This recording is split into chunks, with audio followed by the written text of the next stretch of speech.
Good morning, folks. Welcome to another devotional this morning. On Monday morning, as we were beginning to look at Psalm 44, we saw that the writer was looking back on what we call the good old days.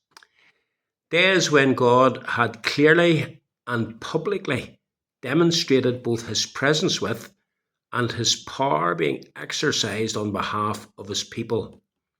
God was acting on behalf of his people, and that gave the writer confidence in the present and for the future.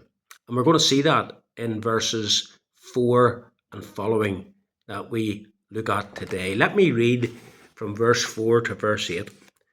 You are my King, O God. Ordain salvation for Jacob. Through you we push down our foes.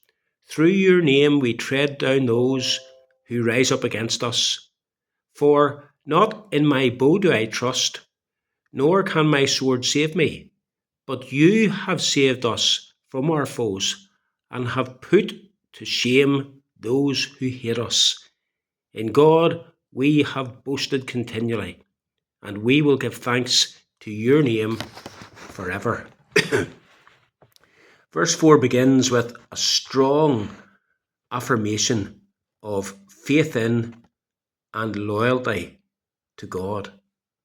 You are my King, O God. God is the one who rules his people. He is their true King, the one to whom they are ultimately to be loyal. And what a great King he is. What confidence he inspires among his subjects. They face their foes. They enter their battles confident that God will give them victory. Look at verse 5. Through you we push down our foes. Through your name we tread down those who rise up against us. Verse 7. You have saved us from our foes and have put to shame those who hate us. The psalmist knows that he and his people had many who opposed him, many others in whose midst they were living who hated the people of God, who were determined to wage war against them with a view to completely wiping them out. God's people's enemies wouldn't tolerate them. They hated God's people. You see that in verse 7. Those who hate us. But the psalmist was confident that they would ultimately, they being the people of God, they would ultimately gain victory. Not on account of their own strength and power and numbers, but rather on account of the fact that God was for them. Look at verse 6. For not in my bow do I trust, nor can my sword save me.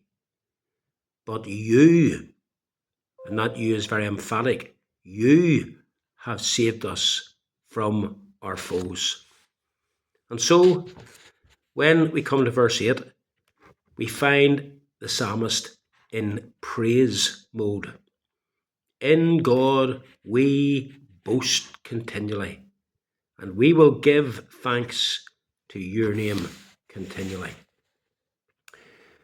Now, brethren, as the children of God, as God's people, the fact of the matter is we have many enemies.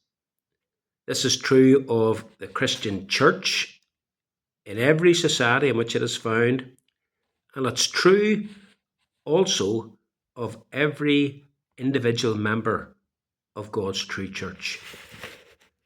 We live in the midst of enemies who surround us, and those enemies hate the church.